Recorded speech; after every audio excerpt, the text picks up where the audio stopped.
जी अस्सलाम वालेकुम जी, आवाज़ आ रही है।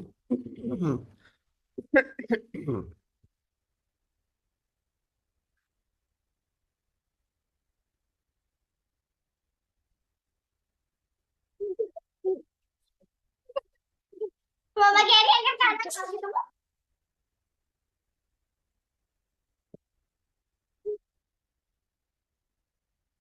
जी आवाज़ आ रही है जी।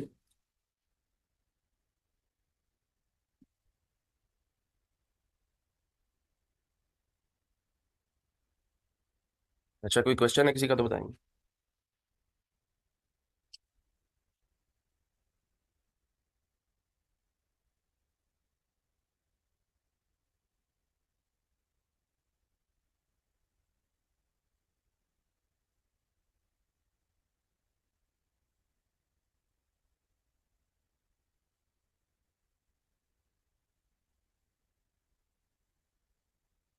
देखिए ना, रेवेन्यू का जो 1.25 है वो हमेशा जो 7.5% है उससे तो कम ही आएगा ना। इस वजह से नहीं लिया हुआ, वरना आपको लेना है। आपको वो भी लेना है और अकाउंटिंग प्रॉफिट का 17 भी लेना है। ठीक है जी।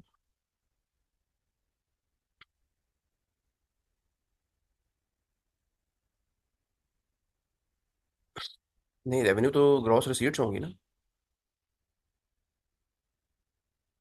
तो ग्रॉस रिसीट्स का जो 7.5% है वो तो ऑलरेडी मिनिमम है ना। जब वो ऑलरेडी मिनिमम है तो फिर 7.5 को आप अगर 1.5 से कंपेयर करोगे, 1.25 से, तो ऑब्वियसली 7.5 वाला ज़्यादा है।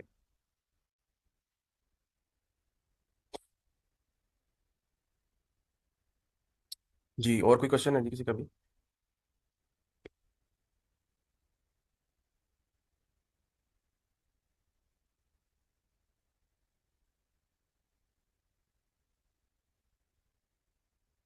देखिए ना, जो चीज़ें मैंने आपको सेल्स टैक्स में और एफडी में नहीं पढ़ाई हुई वो ज़्यादातर हैं थ्योरेटिकल।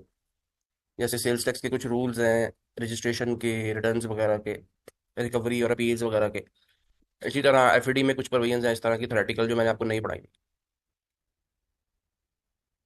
अगरचे ICAP generally in theoretical provisions में से नहीं पूछता, लेकिन to be on the safer side, कोई पता नहीं होता ना, किसी भी ट्रेंड में एग्जामिनर चेंज कर सकता है अपना ट्रेंड। तो आप वो जो थ्योरेटिकल प्रोविजंस हैं वो एक दफ़ा ऑर्डिनेंस से रीड आउट कर लें बस। तो उसके अलावा बाकी की चीज़ें आपको पढ़ने की ज़रूरत नहीं है, बाकी की चीज़ें बुक में जो दी हुई हैं वही सफिशेंट है। इसी तरह से इनकम टैक्स में होगा, जो चीज़ें इनकम टैक्स में दी हुई हैं बुक के अंदर वो तो आपको पढ़ने की ज़रूरत नहीं है। उसके अलावा अगर कोई रूल्स वगैरह में कोई थ्योरेटिकल प्रोविजंस हैं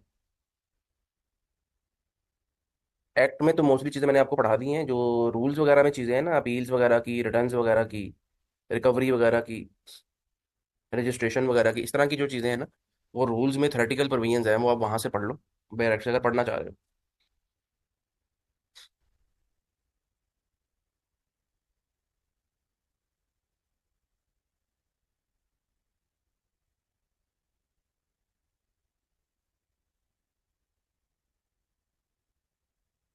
जी, और कोई क्वेश्चन है जी किसी का।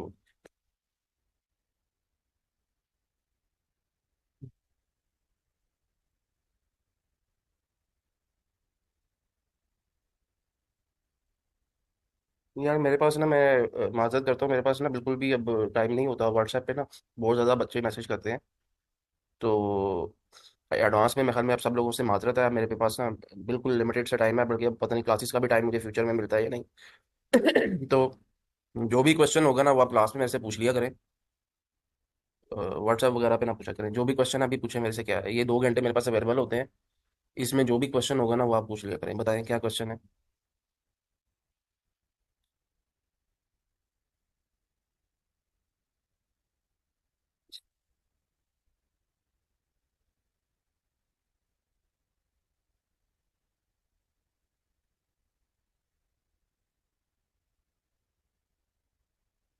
हार्डवुड क्या चीज़ है जी।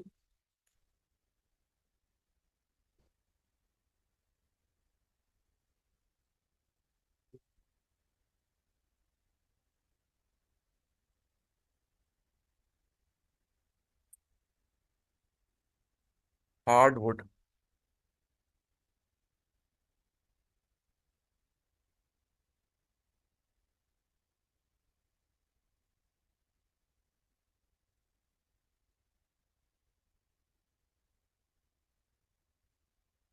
ये तो कोई मटीरियल वो है ना, मटीरियल है इस, जैसे ना हो रहा है इसमें जनरल रूल मैंने आपको क्या समझाया हुआ है। जनरल रूल क्या है कि कोई भी प्रोडक्ट जो है, अनलेस के वो सिक्स्थ स्केड्यूल में आ रही है, वो एग्जाम्प्ट नहीं है। ठीक है। आप हार्डवुड आपने कहीं पे पढ़ा है सिक्स स्केड्यूल में? ठीक है, अच्छा इसी तरह से एट्थ स्केड्यूल में रिड्यूस रेट वाली आइटम्स हैं। अब हार्डवुड क्या एट्थ में है कहीं पे? तो इसके ऊपर फिर कितना लगेगा? 18% लग जाएगा। ठीक है। जी बताएं जी, अभी कोई एक बंदे ने मुझे कहा कि क्वेश्चन है जो किसी को आ नहीं रहा, वो आपसे मैंने पूछना है, वो क्या क्वेश्चन है जी बताएं।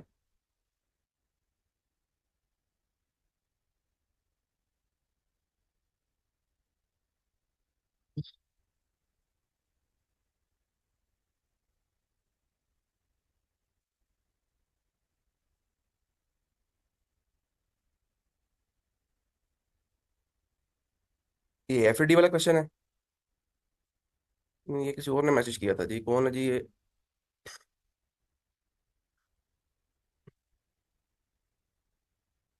अच्छा, आप दोनों को जरा गौर से पढ़ें वहां पे, परवेंस को दोनों में डिफरेंशिएट करने की कोशिश करें वहां पे जाके।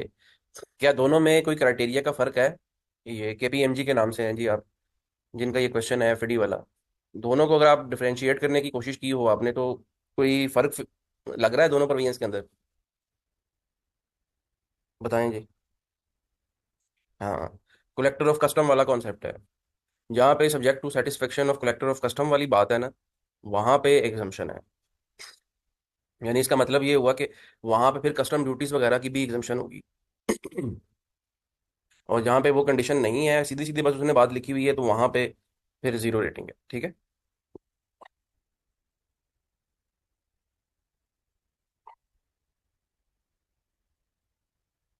जी और बताएं जी, कोई क्वेश्चन है किसी का? जो भी क्वेश्चन है किसी का, मेरे से क्लास में स्टार्ट पे या क्लास के एंड पे पूछ लिया करें जी, ये जो 2 घंटे हैं इसी में मैं जवाब दे सकता हूँ। बाकी मेरी तरफ से एडवांस में माजरत है। ठीक है। क्योंकि जितने क्वेश्चन आ जाते हैं ना, तो ऑब्वियसली ये वो बंदा ही दे सकता है जवाब जो सारा दिन और कोई काम ना करता हो। तो मेरे लिए ऑब्वियसली अब पॉसिबल नहीं रहा। बल्कि पता नहीं फ्यूचर में मैं आपकी क्लास में पढ़ाता हूँ या नहीं पढ़ाता। तो जिस तरह के बच्चे मैसेज भेज रहे हैं, मैं तो अब यही सोच रहा हूँ कि ग्रुप ही छोड़ दूँ। ठीक है, तो जो भी आपसे आपका क्वेश्चन हो, इशू हो, क्लास में मेरे से डिस्कस कर लिएगा। ठीक है।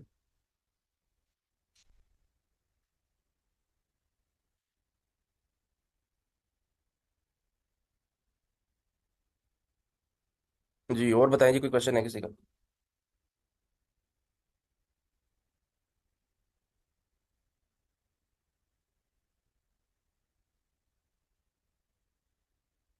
जी, तो अब हम आज का लेक्चर स्टार्ट करते हैं जी। अब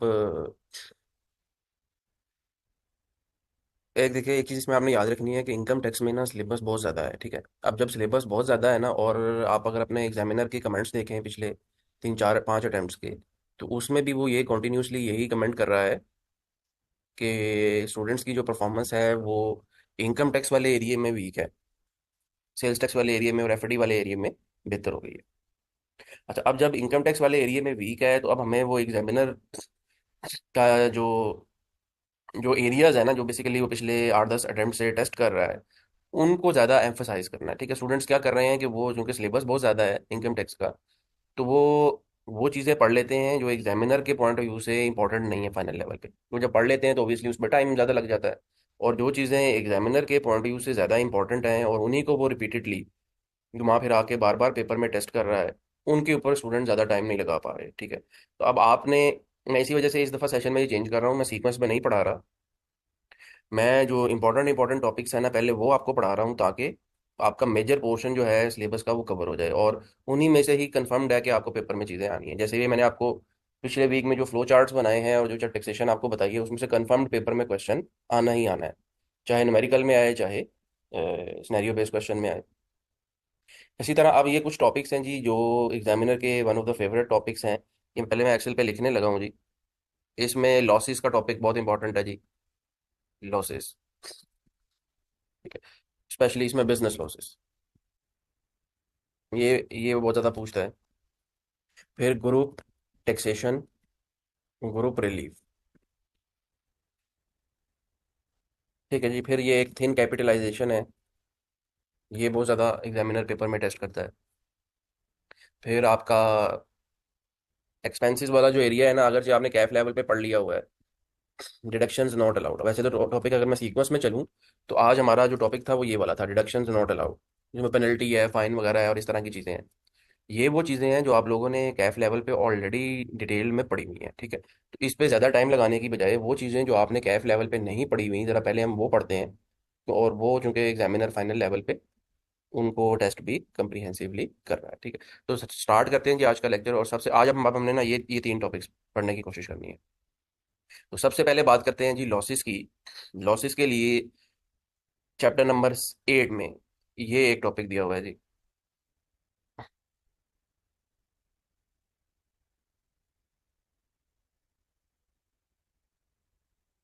ये बिजनेस लॉसेस, ठीक है। पहले जरा इसको समझिए, क्योंकि ये बिजनेस लॉसेस वाला टॉपिक जब तक आपको समझ नहीं आएगा, जो ग्रुप टैक्सेशन और ग्रुप रिलीफ हमने डिस्कस करना है वो भी आपको समझ नहीं आएगा, ठीक। तो पहले बिजनेस लॉसेस को डिस्कस कर लेते हैं। देखिए ये एक इक्वेशन है जी, ये मैंने बल्कि यहाँ पे शायद बनाई होगी। ये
अच्छा, ये एक इक्वेशन है जी, जरा आप इसको समझिएगा बात को कि ये कंपनी है जी, और इसमें ये डाटा गिवन था हमारे पास।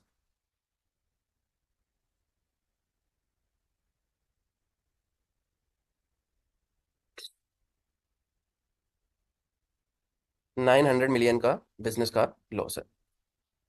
अब उसकी सेल्स हैं 2000 की, ऑब्वियसली मिलियंस में फिगर है।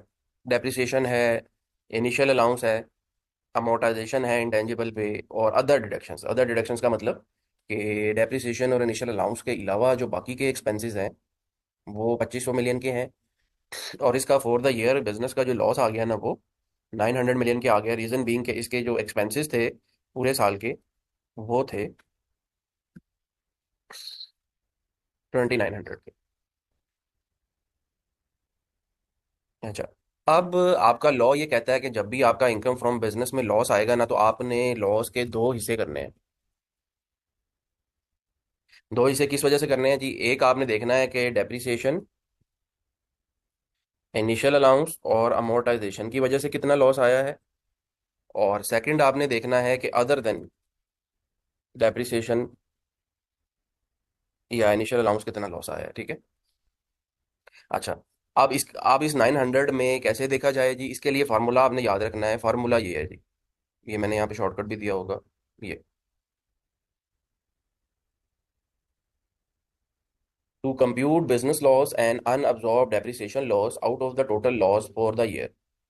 A loss is initially considered to comprise depreciation and amortization. The balance loss, if any, will be considered as comprising expenses and deductions on other accounts. और ये कहता है कि पहले ये अज्यूम किया जाएगा कि ये जो लॉस है ये डेप्रिसिएशन की वजह से आया है या इनिशियल अलाउंस की वजह से आया है। बाद में जो रिमेनिंग बच जाएगा ना, वो अदर देन डेप्रिसिएशन है, ठीक है। तो अब आप देखें, 900 मिलियन का टोटल लॉस है।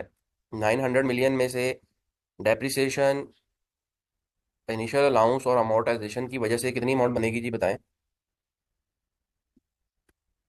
3 नहीं, 400 मिलियन।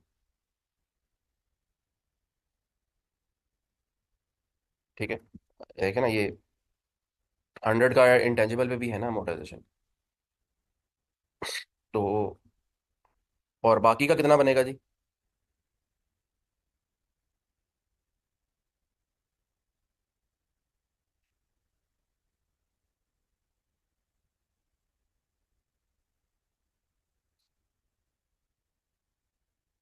बाकी का बन रहा है जी 500 मिलियन, ठीक है जी। तो 900 मिलियन का जो लॉस है उसका ब्रेकअप कुछ इस तरह से है जी, डेप्रिसिएशन। अब ये जो डेप्रिसिएशन की वजह से जो लॉस आया है ना, इसको आपका लॉ कहता है ये है अनअब्जॉर्ब डेप्रिसिएशन।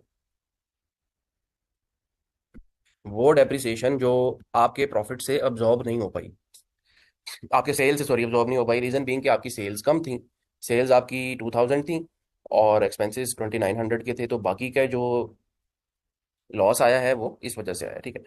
और इसके लिए अदर देन डेप्रिसिएशन, अब देखें ना, डेप्रिसिएशन के अलावा भी तो बिजनेस में काफी सारे लॉसेज होते हैं ना। प्रिंटिंग स्टेशनरी है, एंटरटेनमेंट है, रिपेयर एंड मेंटेनेंस है, सैलरी है, वेजेस हैं आपकी, और बेतहाशा एडवर्टीजमेंट है, मार्केटिंग का एक्सपेंस होता है। तो वो ये है 2500 के। तो इसके लिए उसने लॉ में जो वर्ड यूज किया हुआ है ना, वो किया हुआ है बिजनेस लॉस। तो ये बात आपने याद रखनी है कि बिजनेस लॉस का वर्ड जहां पे भी आएगा उसका मतलब है अदर देन डेप्रिसिएशन। और डेप्रिसिएशन की वजह से जो लॉस आएगा उसे कहते हैं जी अनअब्जॉर्ब डेप्रिसिएशन, ठीक है जी। यहां तक बात क्लियर है, आगे चलें।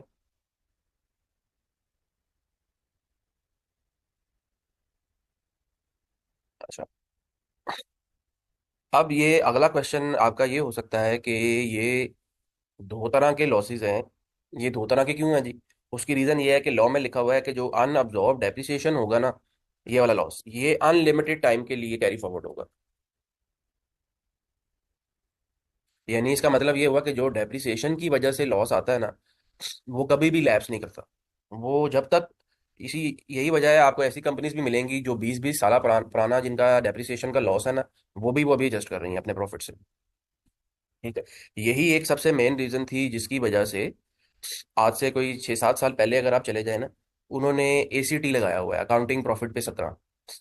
वरना आपका क्वेश्चन यही हो सकता है या किसी के माइंड में ये आ सकता है कि भाई टैक्सेबल इनकम पे 29% अगर लग रहा है तो फिर अकाउंटिंग प्रॉफिट पे 17 लगाने की क्या जरूरत है, वो तो हमेशा कम आएगा।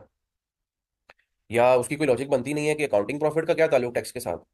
लेकिन कुछ लोग क्या करते थे कि उनके ना प्रॉफिट्स तो बहुत ज्यादा आते थे, बड़ी बड़ी कंपनीज, लेकिन वो क्या करते थे, उनके पिछले पड़े हुए थे अनअब्जॉर्ब डेप्रिसिएशन के लॉसेस, उसको वो एडजस्ट कर लेते थे। तो for the year taxable income पे प्रॉफिट बनता ही नहीं था, टैक्स बनता ही नहीं था, ठीक है। उसको देखते हुए ना उन्होंने फिर एसीटी लगा दिया हुआ है कि भाई जो इस तरह का काम कर रहा है ना, वो एटलीस्ट अकाउंटिंग प्रॉफिट का 17 तो देना, ठीक है। लेकिन कंपनी के ऊपर है ऑब्वियसली, अदर देन कंपनी पे हमने पढ़ा हुआ है कि एसीटी नहीं लगता। अच्छा, अदर देन डेप्रिसिएशन यानी अदर एक्सपेंसेस की वजह से जो लॉस आएगा उसको लॉ में कहा हुआ है कि ये 6 ईयर्स के लिए कैरी फॉरवर्ड हो सकता है, can be carried forward up to 6 years, ठीक है। 6 साल का मुराद के जिस साल में लॉस आया है उस साल से एडजस्ट कर लो। फॉर एग्जांपल अभी टैक्स ईयर 2025 चल रहा है, ये अगर आपको 2025 का डाटा हुआ गिवन होता है ये वाला, तो आप 2025 से इस 900 के लॉस को एडजस्ट कर सकते हो। अगर 2025 में नहीं होता तो आप 6 साल यहाँ से आगे कैरी फॉरवर्ड कर सकते हो, यानी 2031 तक, ठीक है। तो 6 साल अल्टीमेटली वो साथ बनते हैं, एक करंट ईयर होता है, करंट ईयर में लॉस अगर आ जाए।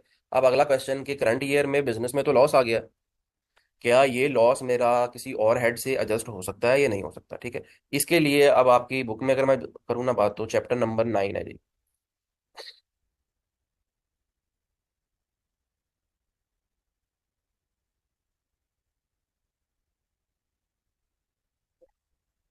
ये लॉसेस वाला चैप्टर।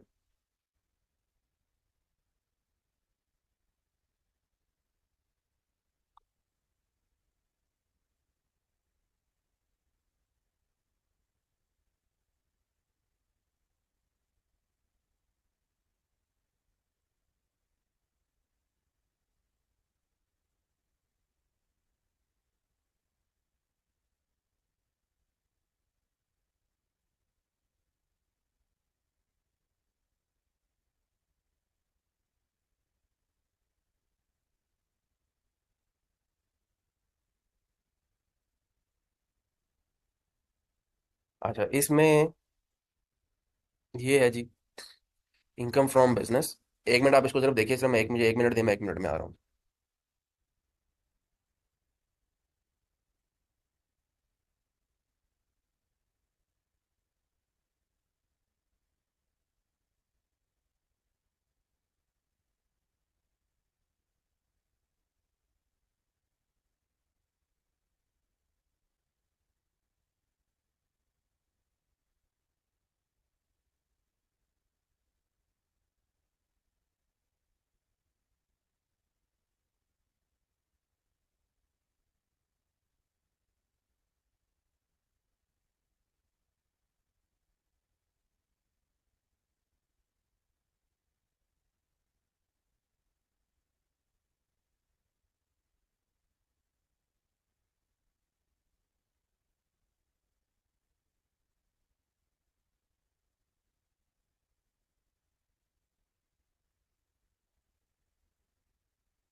जी, आवाज़ आ रही है जी। अच्छा, तो ये मैंने ना एक समरी बनाई हुई है सारे लॉसेस की। इसमें अगर हम बात कर लें इनकम फ्रॉम बिजनेस की, तो क्या यहाँ पे पॉसिबिलिटी है लॉस का? Answer is yes obviously. अगर आपके एक्सपेंसेस ज़्यादा हैं, इनकम या सेल्स कम है, तो आपका लॉस आ जाएगा। अब बिजनेस लॉस जो है, क्या अगला जो कॉलम है, treatment of loss for the year, for the year जो लॉस आएगा, क्या वो किसी और हेड से एडजस्ट हो सकता है जी? Answer is yes. वो कहता है जी, business loss can be adjusted against any other head of income except salary. ठीक है। एक बात और आपने याद रखनी है कि जब भी हम लॉसेस की बात करेंगे ना तो लॉसेस की जो बात है वो नॉर्मल टैक्स रजीम में होगी हमेशा। ठीक है। यानी फाइनल रजीम में या सेपरेट ब्लॉक में तो लॉस आ ही नहीं सकता, क्योंकि उसमें तो जो आपकी रिसीट्स होती हैं वही फुल एंड फाइनल टैक्स होता है। तो इसका मतलब ये हुआ कि जो फॉर द ईयर बिजनेस का लॉस है, वो किस किस से एडजस्ट हो सकता है जी? Can be adjusted against income from property, income from other source, and capital gain. Capital gain कौन से वाला जी? जो मैंने अभी थोड़ी बात देर पहले बात की समझाने के लिए, एनडीआर वाला। ठीक है। कि ये लॉ में बड़ा क्लियरली लिखा हुआ है कि जो भी इनकम फाइनल रजीम में जाती है या जो भी इनकम सेपरेट ब्लॉक में जाती है ना, उसके अगेंस्ट किसी किस्म का भी लॉस एडजस्ट नहीं होता। तो ये कैपिटल गेन एनटीआर वाला कौन सा होता है जी, बताएं जरा। 3 तरह के पढ़े थे ना हमने। एक आपका इमूवेबल प्रॉपर्टी पे होता है, एक आपका सिक्योरिटीज पे होता है। वो दोनों क्या होते हैं?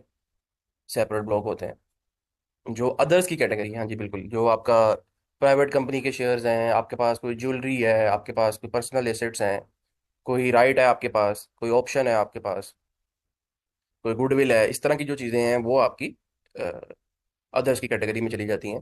तो अदर्स की कैटेगरी जो है वो एनटीआर में है, उसके अगेंस्ट बिजनेस का लॉस एडजस्ट हो सकता है। ठीक है। हाँ, अलबत्ता अगर हम अदर्स की कैटेगरी में लॉस की बात करें, हाँ, प्रॉपर्टी जो आउटसाइड पाकिस्तान सिचुएटेड, ऑब्वियसली वो भी एनटीआर में है, उससे भी हो जाएगा। ठीक है, बात आपकी। अगर हम अदर की कैटेगरी में कैपिटल गेन या लॉस की बात करें, वहां पे हमने क्या पढ़ा था? अदर की कैटेगरी में अगर कैपिटल लॉस आ जाए, क्या वो एडजस्ट हो सकता है किसी और हेड से? क्या आंसर है जी इसका? वो नहीं होता एडजस्ट, ठीक है, वो सिर्फ कैपिटल गेन से ही एडजस्ट होता है। अगर ना हो पाए एडजस्ट तो 6 साल के लिए कैरी फॉरवर्ड हो जाता है, ठीक है, ये बात हमने वहां पे पढ़ ली थी, ठीक है। लेकिन बिजनेस में एक एडवांटेज ये है कि इंटर हेड एडजस्टमेंट भी अलाउ है। आप बिजनेस के लॉस को प्रॉपर्टी से भी एडजस्ट कर सकते हो, अदर सोर्स से भी, और कैपिटल गेन कौन से वाला? एनटीआर वाला, ठीक है। सैलरी के अगेंस्ट हमेशा ये बात याद रखिएगा जी, सैलरी इनकम के अगेंस्ट कोई लॉस एडजस्ट नहीं होता। ये पहले होता था, आज से कुछ 4-5 साल पहले, फिर जाके उन्होंने इसको खत्म कर दिया। इसका मतलब है कि जो सैलरीड बंदा है, ना तो वो किसी किस्म का भी कोई एक्सपेंस माइनस कर सकता है सैलरी इनकम से, क्योंकि सैलरी इनकम में आपको पता है कि ग्रॉस के ऊपर टैक्सेशन है, कोई एक्सपेंस वगैरह नहीं मिलता। और दूसरी बात, उन्होंने टैक्स क्रेडिट्स भी ऑलमोस्ट खत्म कर दिए हुए हैं सैलरी वालों के, जितने भी थे, एक अदर है बस अभी भी। और तीसरी बात कि किसी और हेड में एक सैलरीड बंदा और भी तो काम कर सकता है ना, ठीक है। यानी आपको, आप अपना कोई बिजनेस करते हैं कोई छोटा मोटा, आपके कोई और कैपिटल गेन वगैरह है, आपको ये लॉस आ जाता है, या अदर सोर्स में कोई आपके पास इनकम है, तो वहां पे अगर आपका लॉस आ गया, सैलरी से वो एडजस्ट नहीं होगा, ठीक है।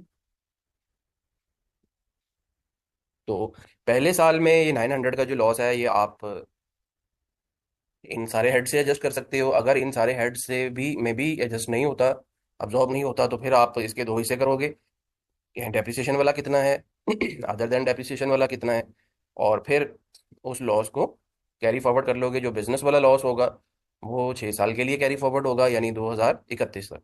और जो अनअब्जॉर्ब डेप्रिसिएशन वाला है वो अनलिमिटेड टाइम के लिए कैरी फॉरवर्ड हो जाएगा जी, ठीक है। ये तो एक बड़ा बेसिक लेवल का कॉन्सेप्ट है, ये आपने कैफ लेवल पे भी ओबियसली पढ़ा होगा, मगर मैंने दोबारा से रिवाइज कर दिया, क्योंकि ये अगर आपको नहीं पता होगा तो फिर जो हम अब आगे एडवांस लेवल की बातें पढ़ने लगे हैं वो भी आपको समझ नहीं आएंगी। तो यहाँ तक बताएं जी, कोई क्वेश्चन है किसी का?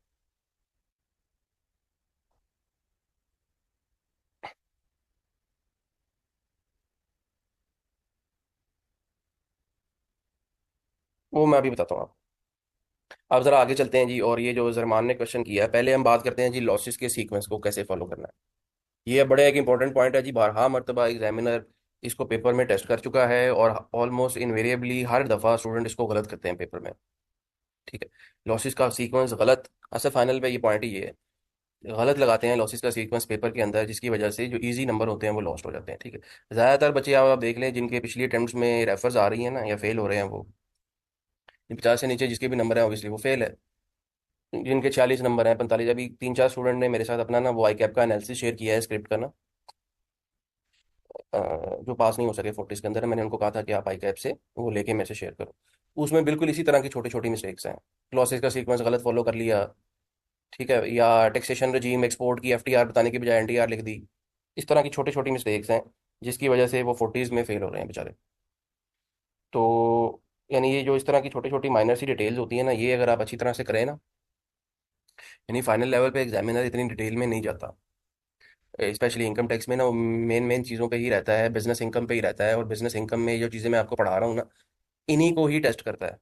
लेकिन इन्हीं को वो स्टूडेंट जो है वो सही तरह से नहीं पढ़ते। यानी ये क्वालिटी, क्वांटिटी की बजाय क्वालिटी पे फोकस करें इसमें, इनकम टैक्स में ना, ज़्यादा चीज़ें पढ़ने की बजाय थोड़ी चीज़ें पढ़ लें, लेकिन बेहतर तरीके से पढ़ लें। और थोड़ी चीज़ें कौन सी पढ़ लें? जो मैं आपको पहले पढ़ा रहा हूँ, ठीक है। अब ऑब्वियसली हमारे पास 1 महीना रह गया है, 1 महीने में मैंने आपका सिलेबस भी खत्म करना है, बल्कि कोशिश करूंगा कि मैं 1 महीने से पहले ही खत्म हो जाए। असल जो टॉपिक है वो बिजनेस इनकम है, जैसे ही वो खत्म होगा ऑब्वियसली आपका सिलेबस ऑलमोस्ट खत्म है, ठीक है जी, अच्छा। तो लॉसेस की सीक्वेंस की अगर मैं बात कर लूँ, आप ज़रा खुद सोच के बताएं जरमान, आपके क्वेश्चन से ही मैं आपसे क्वेश्चन कर रहा हूँ, कि आपको एक ऑप्शन दी जाए कि भाई एक चीज़ आपके पास अनलिमिटेड टाइम के लिए है, और दूसरी चीज़ आपके पास 6 साल के लिए है। आपको अगर मौका मिले इनकैशमेंट का उन दोनों चीज़ों में से, तो आप किसको पहले इनकैश कराओगे?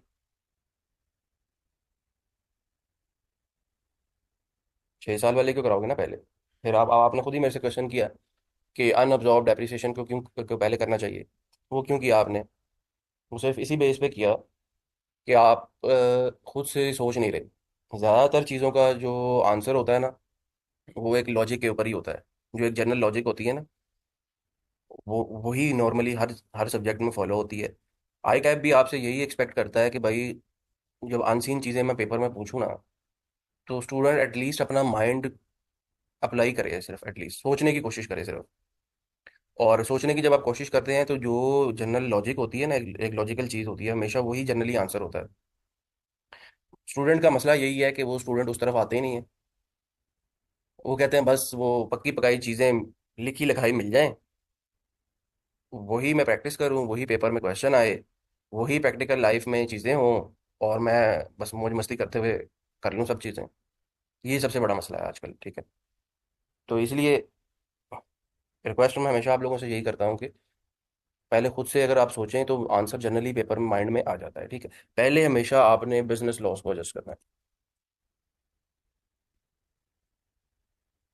रीज़न वही है जो मैंने आपको पहले बताई कि बिजनेस लॉस चूंकि 6 साल के लिए मिलता है, तो जैसे ही 6 साल खत्म होंगे वो लैप्स कर जाएगा बिजनेस का लॉस, अब आपको अवेलेबल ही नहीं होगा। जबकि ऑन द अदर हैंड जो डेप्रिसिएशन है वो तो अनलिमिटेड टाइम के लिए है, ठीक है। इसलिए पहले सीक्वेंस में हमेशा, ये सबसे बड़ी गलती है पेपर में कर रहे हैं बच्चे, ठीक है। नंबर 1 पे सीक्वेंस में, सीक्वेंस की रैंकिंग कर रहा हूँ यहाँ पे, बिजनेस लॉस को एडजस्ट करना। इवन जो आपके क्वेश्चन में depreciation for the year given है, ये जो फॉर द ईयर की डेप्रिसिएशन है, ये भी अगर आप अपने प्रॉफिट से एडजस्ट नहीं करते, कोई नुकसान होगा। यानी आपका फॉर एग्जांपल बिजनेस लॉस है, जी जरमान आप इससे पूछ रहा हूँ मैं, अगर आपका बिजनेस लॉस है पिछले सालों का पड़ा हुआ, और फॉर द ईयर की डेप्रिसिएशन भी है, अब आप जरा सोच के बताएं कि लॉजिकली क्या होना चाहिए, पहले ब्रॉड फॉरवर्ड लॉस को एडजस्ट करना चाहिए या डेप्रिसिएशन फॉर द ईयर को करना चाहिए।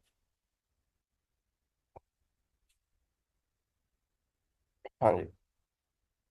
उसकी रीज़न ये है कि जो डेप्रिसिएशन है फॉर द ईयर की, वो भी अगर आप एडजस्ट नहीं करोगे तो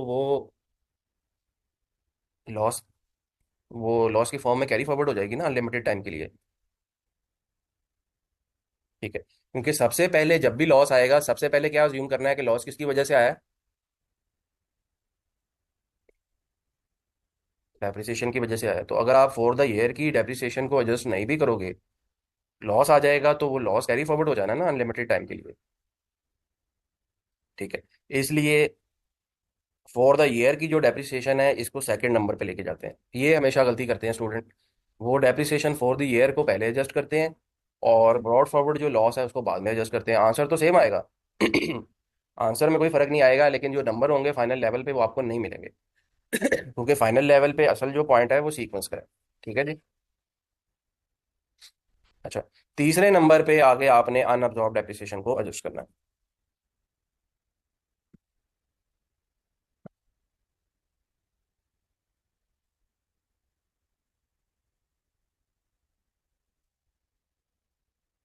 अच्छा, अब तीसरे नंबर पे जब अनअब्जॉर्ब डेप्रिसिएशन आ जाती है ना, तो इसमें अब वही मसला आया जो मैंने आपको थोड़ी देर पहले बताया, कि स्टूडेंट स्टूडेंट कह रहा हूँ, इंडस्ट्री में लोग क्या प्रैक्टिस करते थे कि वो 20-20 साल पुराना जो लॉस है वो सारे का सारा इनकम से एडजस्ट कर लेते थे।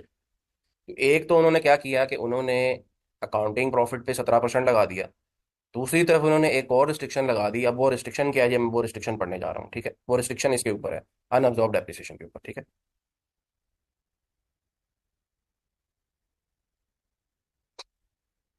ये टैक्स ईयर 2019 से ऑनवर्ड्स लगी हुई है रिस्ट्रिक्शन, वो ये है। और मेरे ख्याल में 19 के आसपास ही एसीटी भी आया था, ठीक है। From tax year 2019 onwards, ACT sorry से पहले आया हुआ है, 2-3 साल पहले आया हुआ है। अच्छा, adjustment of unabsorbed depreciation and amortization would be only available against income from business only। पहली बात उसने कह दी कि भाई ये जो, इसका मतलब अब क्या हुआ कि फॉर द ईयर जो लॉस आएगा बिजनेस का, ये तो बाकी के हेड से एडजस्ट हो सकता है। अगर ना हो पाए तो कैरी फॉरवर्ड हो जाएगा 6 साल के लिए या अनलिमिटेड टाइम के लिए। लेकिन अगले सालों में कहाँ से एडजस्टमेंट होगी जी,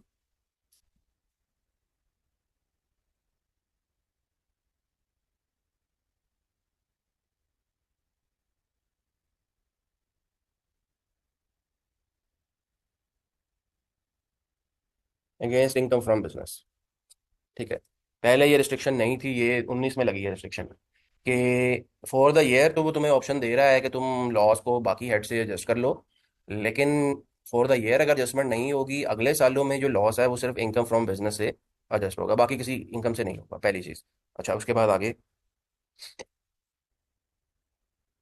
further, such adjustment would be available up to the extent of 50% of the taxable income for the year after offsetting brought forward business loss if any in a year। वो कह रहा है सेकंड नंबर पे maximum तुम कितनी adjustment ले सकते हो अनअब्जॉर्ब्ड एप्रिसिएशन की? 50%। ठीक है, अभी आपको एग्जांपल करके दिखाता हूँ। Any loss which remains unadjusted due to above 50% rule will be carried forward to the subsequent year and adjusted against 50% of the taxable income of the subsequent tax year and so on until completely set off।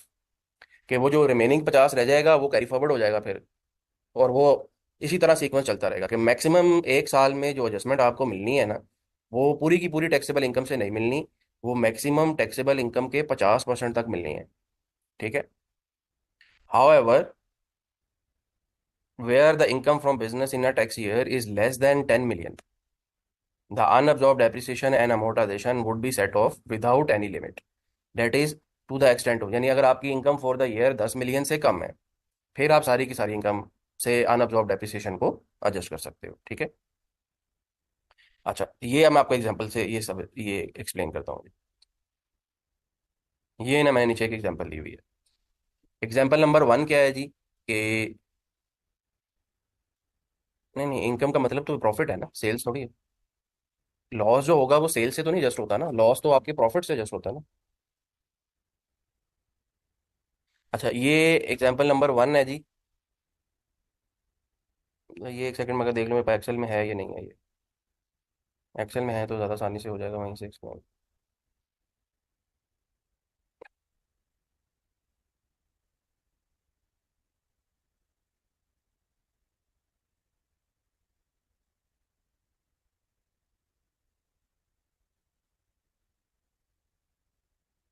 जी जी, under the head income from business, business के अलावा किसी और से तो just होना ही नहीं है ना।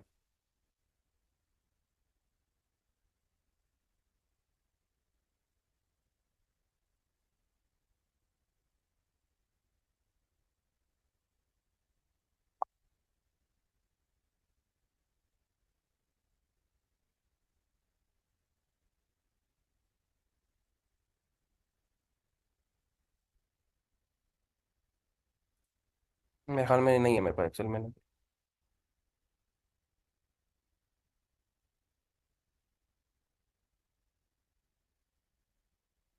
चलिए मैं यहाँ से एक्सप्लेन करता हूँ जी आपको। एग्जाम्पल नंबर 1 है जी, टैक्स ईयर 1 की अगर मैं बात कर लूँ, सेल्स हैं 50 मिलियन की, बिजनेस की deductions excluding depreciation and amortisation जो है वो 30 मिलियन की है। फॉर द ईयर की जो डिडक्शंस हैं on account of depreciation, amortisation and initial allowance वो हैं 40 मिलियन की।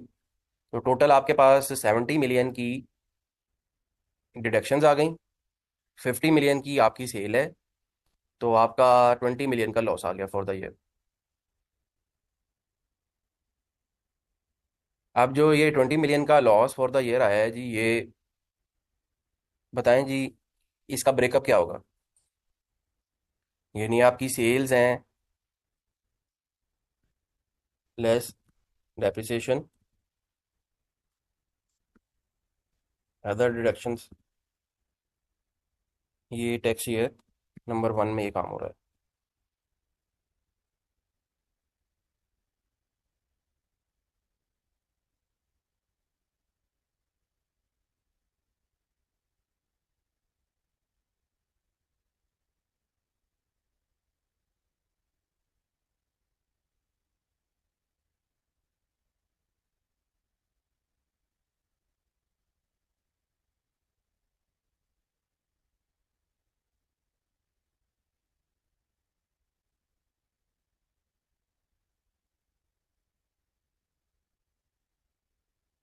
तो ये जो 20 मिलियन का लॉस आ रहा है जी, इसका क्या ब्रेकअप होगा?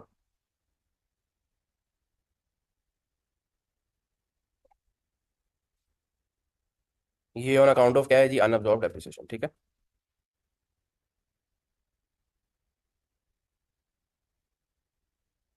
अब आगे चलते हैं जी। अब आ गया टैक्स ईयर 2।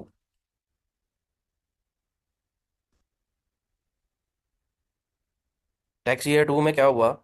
आपकी सेल्स हैं 70 मिलियन की। फॉर द ईयर की जो एडमिसिबल डिडक्शंस थी, एडमिसिबल डिडक्शन मतलब सारे एक्सपेंसेस, ठीक है, कोई उसने अलग से नहीं बताया हुआ, वो है 40 मिलियन की। तो आपके पास जो टोटल बिजनेस इनकम आ गई फॉर द ईयर की, वो आ गई 30 मिलियन की, ठीक है। यानी सेल्स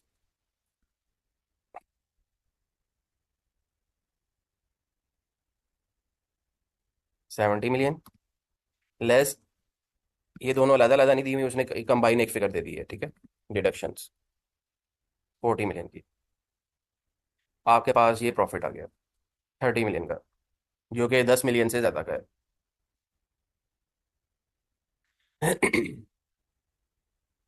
अच्छा, अब 2019 से पहले क्या होता था कि आपके पास अनअब्जॉर्ब डेप्रिसिएशन कितनी है जी? 20 मिलियन की। ये सारी की सारी एडजस्ट हो जाती थी, ठीक है, और आपके पास 10 मिलियन बचना था, ठीक है। अब 2019 में जाके उसने जो रिस्ट्रिक्शन लगाई है ना, वो रिस्ट्रिक्शन किसके ऊपर लगाई है जी?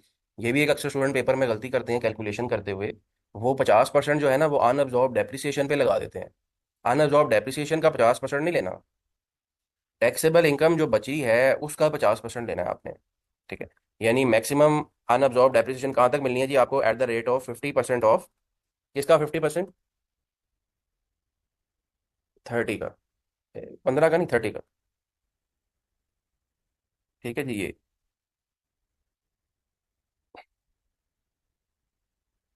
तो आपके पास टैक्सेबल इनकम कितनी बची? 15 मिलियन की, ठीक है। और जो अनअब्जॉर्ब डेप्रिसिएशन है जो कैरी फॉरवर्ड हो जाएगी, वो कितनी आएगी?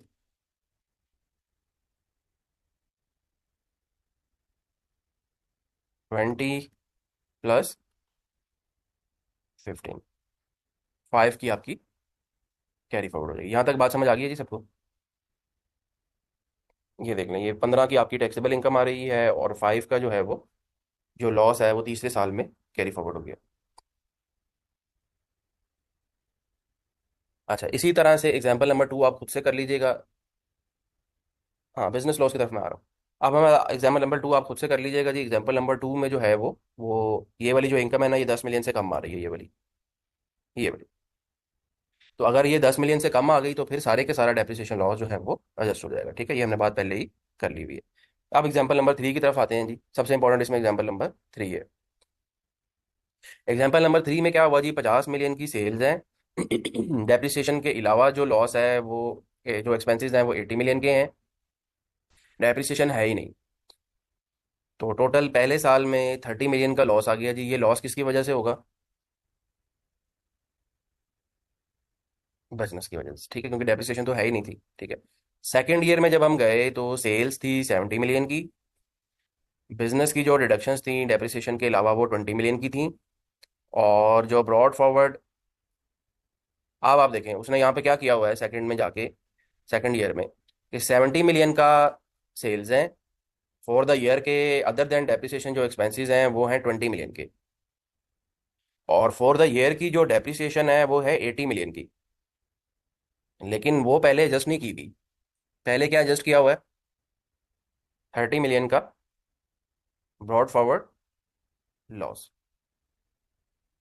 ठीक है, ताकि वो अब्जॉर्ब हो जाए एज सुन एज पॉसिबल। उसको उसने अब्जॉर्ब करवा दिया। पीछे आपका एंड पे 80 मिलियन का फॉर द ईयर के डेप्रिसिएशन थी, वो आपने जब माइनस की तो आपका लॉस आ गया फॉर द ईयर 60 मिलियन का। अब ये जो 60 मिलियन का लॉस है ये ऑन अकाउंट ऑफ क्या है जी?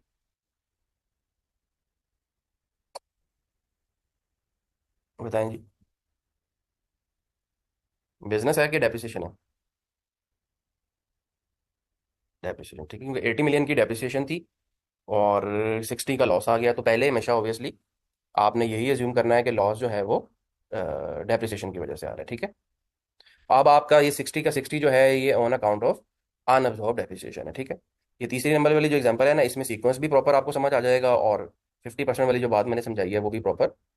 अब तीसरे साल में जब हम चले गए, तीसरे साल में 90 मिलियन की सेल है। डेप्रिसिएशन 20 मिलियन की है फॉर द ईयर की, और टोटल जो डिडक्शंस हैं वो हैं 40 मिलियन की। तो टोटल आपके पास 50 मिलियन की इनकम आ गई अनअब्जॉर्ब डेप्रिसिएशन से पहले। ठीक है। अब इस 50 मिलियन के ऊपर आपने अनअब्जॉर्ब डेप्रिसिएशन जो 60 मिलियन की है वो एडजस्ट करनी है। मैक्सिमम कितनी वैल्यू की एडजस्ट होगी जी अनअब्जॉर्ब डेप्रिसिएशन, बताएं जी।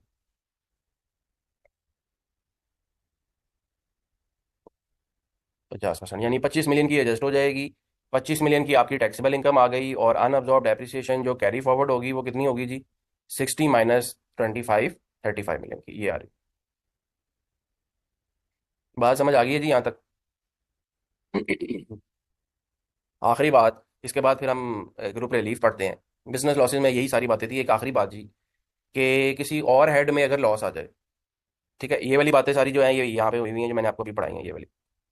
किसी और हेड में अगर लॉस आ जाए और बिजनेस में इनकम हो, तो क्या किसी और हेड का लॉस बिजनेस इनकम से एडजस्ट हो सकता है या नहीं हो सकता? ठीक है, वो मैंने आखिर में ये बात की हुई है। ये कैपिटल लॉस हमने पढ़ा था कि कैपिटल लॉस जो है एनटीआर वाला, वो सिर्फ कैपिटल गेन से ही एडजस्ट होता है।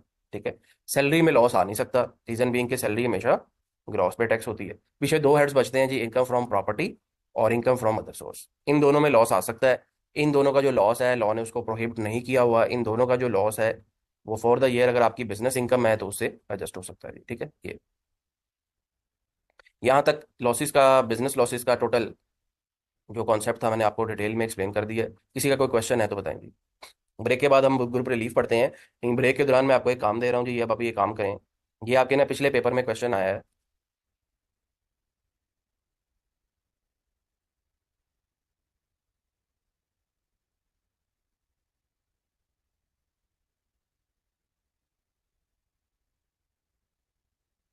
बल्कि क्वेश्चन करने के बजाय कमेंट्स पढ़ लें तो ज़्यादा बेहतर।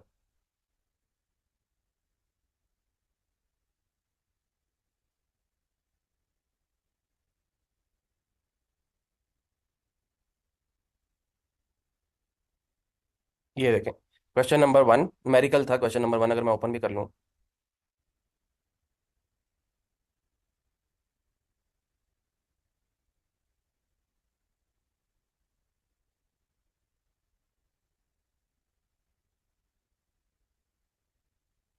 ये क्वेश्चन था जिसमें हमने लास्ट वीक में ये डिटरमिन किया था कि ये इनडायरेक्ट मेथड से होगा, क्योंकि सारी की सारी इनकम जो है वो एनटीआर वाली है। ठीक है। अच्छा, उसमें उसने टैक्स डेप्रिसिएशन भी दी हुई है, ब्रॉड फॉरवर्ड लॉसेस भी दिए हुए हैं। ब्रॉड फॉरवर्ड लॉसेस के ऊपर हम बात कर लेते हैं, लेकिन ये कमेंट पढ़ें एग्जामिनर का। और ये मैं हर दफ़ा बच्चों को बताता हूँ, लेकिन हर दफ़ा स्टूडेंट्स ऑब्वियसली इन छोटी छोटी बातों को इग्नोर कर देते हैं। ये क्या लिखा हुआ है जी?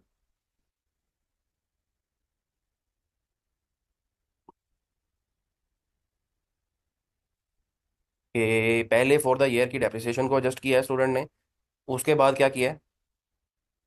ब्रॉड फॉरवर्ड लॉसेस को एडजस्ट किया है, जो कि वो कह रहा है गलत है।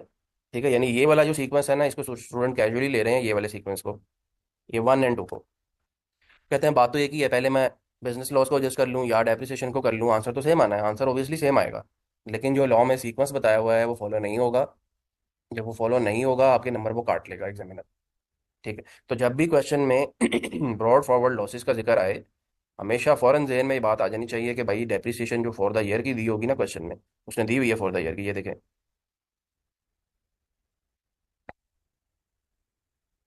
ये टैक्स डेप्रिसिएशन इज रुपीज। ठीक है।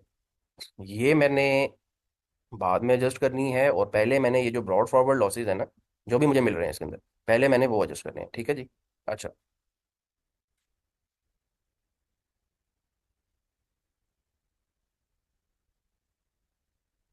हाँ, नहीं नहीं, फॉर द ईयर कौन सा बिजनेस लॉस होगा? अल्लाह के बंदे, अगर फॉर द ईयर आपका बिजनेस लॉस आ रहा है तो फिर लॉसेस को क्यों एडजस्ट करना? लॉसेस तो एडजस्ट ही तब होंगे ना जब फॉर द ईयर आपका प्रॉफिट आ रहा है।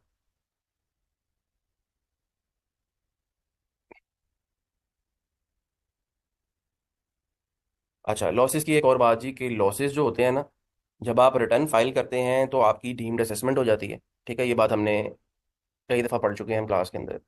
जब आपकी डीम्ड असेसमेंट हो जाती है तो कमिश्नर के पास पावर होती है कि वो आपकी असेसमेंट को अमेंड कर सकता है। ठीक है, पाकिस्तान में स्पेशली ज़्यादातर जो असेसमेंट अमेंड्स होती हैं ना वो कंपनीज की होती हैं, क्योंकि इंडिविजुअल तो छोटे छोटे इंडिविजुअल है ना। यानी एफबीआर के पॉइंट ऑफ व्यू से तो वो इंडिविजुअल जो पूरे साल में 40-50 लाख रुपए का टैक्स पे कर रहा है ना, वो भी उनके लिए पीनट है। रीजन भी, वो भी ऑब्वियसली कम, बहुत कम इंडिविजुअल्स होंगे जो इतना टैक्स पे करते होंगे, लेकिन वो भी उनके लिए कुछ नहीं है। क्योंकि जो बड़ी बड़ी कंपनीज हैं वहां से अरबों रुपया मिलता है उनको। ऐसे भी कंपनीज आपको पाकिस्तान में मिलेंगी जो आपको 50-50 अरब रुपए का टैक्स देती हैं सिर्फ साल में, एफबीआर को। अब एफबीआर की कोशिश यही होती है कि भाई जो 50 अरब दे रहे हैं ना उसको निचोड़ के 4-5-8 अरब और निकाल लो उससे। तो एक कंपनी से 5 अरब आ जाएगा, तो मैं यहाँ पे पाकिस्तान में जितने भी इंडिविजुअल हैं उन सबकी भी असेसमेंट खोल लूँ ना, तो उनसे भी इतना नहीं आना। ठीक है। तो जनरली असेसमेंट की जो अमेंडमेंट होती है वो कंपनीज की होती है। एफबीआर ने आपकी असेसमेंट अमेंड कर दी। उसने कहा नहीं भाई तुम्हारा तो लॉस है ही नहीं। आप चले गए अपील में। अपील में जाके आपने केस लूज कर दिया। आपने फॉर एग्जांपल ट्राइब्यूनल में चले गए, आप, हमने पढ़ा हुआ है कि 20 मिलियन से ऊपर अगर अब केस होगा, रेवेन्यू इम्पैक्ट अगर 20 मिलियन से ज्यादा का है, तो अपील स्टेट अवे कहाँ पे होगी जी? तो हमेशा अपील में नहीं होगी, बल्कि ट्राइब्यूनल में होगी। ठीक है। आप ट्राइब्यूनल में चले गए, ट्राइब्यूनल ने आपके अगेंस्ट कर दिया केस। ठीक है। क्या आप अपने लॉसेस को अगले साल में एडजस्ट कर सकते हो अगर डिपार्टमेंट ने आपके लॉसेस जो हैं वो असेसमेंट अमेंड करके रिजेक्ट कर दिए? क्या है जी, जरा सोच के बताएं। डिपार्टमेंट ने कहा नहीं भाई तुम्हारा तो लॉस है ही नहीं, तुम्हारी तो इनकम बन रही है। आप अपील में जाके केस भी हार गए हो। क्या आप कर सकते हो वो लॉस एडजस्ट अगले साल में? हाँ, नहीं कर। ठीक है, अगर तो आप अपील से जीत जाते तब तो आप कर सकते थे ना, लेकिन आप अपील में भी हार गए हो और आपने अगले फोरम पे अपील कर दी होगी। ओबियसली आपको पता है पाकिस्तान में तो एक पूरा प्रोसेस है ना बंदे को ड्रेन आउट करने का। यानी जो एक बंदा है उसको इतने चक्कर लगाए जाएं कि वो वैसे ही, तो उसके बाद वो हाई कोर्ट में जाएगा, 8-10 साल हाई कोर्ट में लग जाएंगे, फिर वहां से सुप्रीम कोर्ट में जाएगा। और सुप्रीम कोर्ट में आपको पता ही है कि क्या होता है। तो यही पॉइंट उसने आपको पिछले पेपर में पूछा हुआ जी। वो कह रहा है जी, TPL's brought forward business losses from the tax year 22 and 23 amount to rupees 9.5 and 5.2 million respectively. Additionally unabsorbed depreciation for the year amounts rupees 17.2 million. TPL has also filed an appeal against the Appellant Tribunal's order decision concerning the assessment of its income from business for the year 2023. The appeal is currently pending in the High Court. 2023 की income आपकी cess हुई है जी, amend हुई है, उसके against tribunal के order आपके against आया हुआ है, आपने हाई कोर्ट में अपील कर दी है फाइल। क्या अब आप 23 का लॉस ले सकते हो?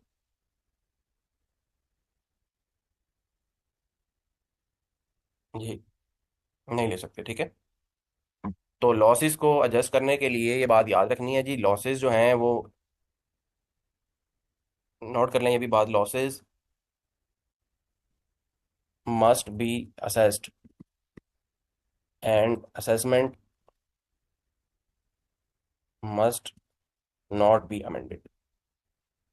ठीक है। लॉसेस मस्ट बी असेस्ड का मतलब कि आपने रिटर्न में रिटर्न फाइल की हो, उसमें लॉसेस डिक्लेयर किए हो। जैसे ही आपने लॉसेस डिक्लेयर किए, रिटर्न फाइल की, आपके लॉसेस असेस्ड हो गए।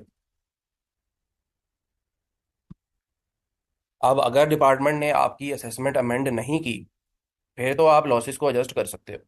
लेकिन अगर डिपार्टमेंट ने आपकी किसी भी साल की असेसमेंट अमेंड कर दी है, ऑब्वियसली आपकी इनकम बढ़ा दी होगी ना, डिपार्टमेंट इनकम कभी कम तो नहीं करेगा ना, या लॉसेज आपके खत्म कर दिए होंगे, तो फिर आप लॉसेज को एडजस्ट नहीं कर सकते। ठीक है। Losses can not be adjust. यहाँ तक कोई क्वेश्चन है किसी का तो बताएं जी, है ना। ब्रेक के बाद हम एक बहुत इंपॉर्टेंट टॉपिक है, ऑलमोस्ट हर अटेम्प्ट में एग्जामिनर पूछ रहा है जी, ग्रुप रिलीफ का। वो स्टार्ट करते हैं।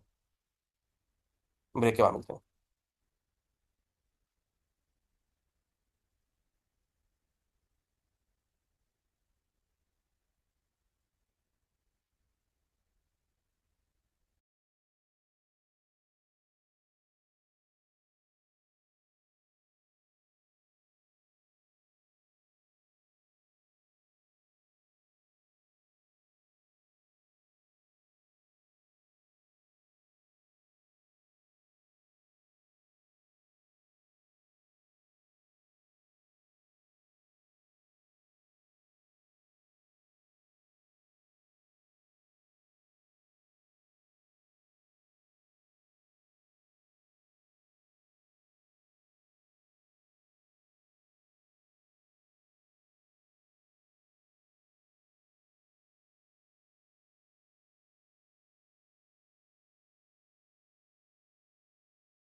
जी आवाज़ आ रही है जी।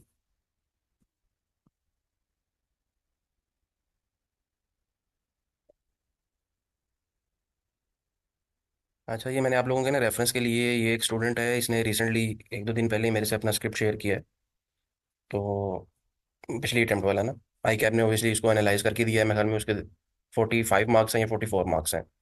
और मेरे ख्याल में ये शायद वही स्टूडेंट है जिसका सिर्फ टेक्स्ट का पेपर ही रह गया। तो अब आप देखें, ये क्वेश्चन नंबर 1 है जी। वो कह रहा है जी, the performance in this question was below average and you obtained less than passing marks. यानी 50 नंबर जो थे वो आपको नहीं मिले इसके अंदर, 50% मार्क्स। अब ये देखिए, क्वेश्चन नंबर 1 जो वो है वो कौन सा है जी? वो, सॉरी मैंने बंद कर दिया।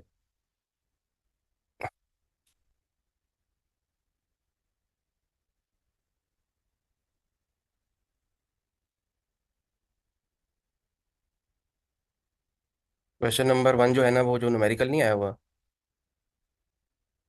ये टेराबाइट वाला, ठीक है, इसमें टोटल 17 नंबर है। मैंने इसके जो हैं वो 8 से भी कम नंबर है।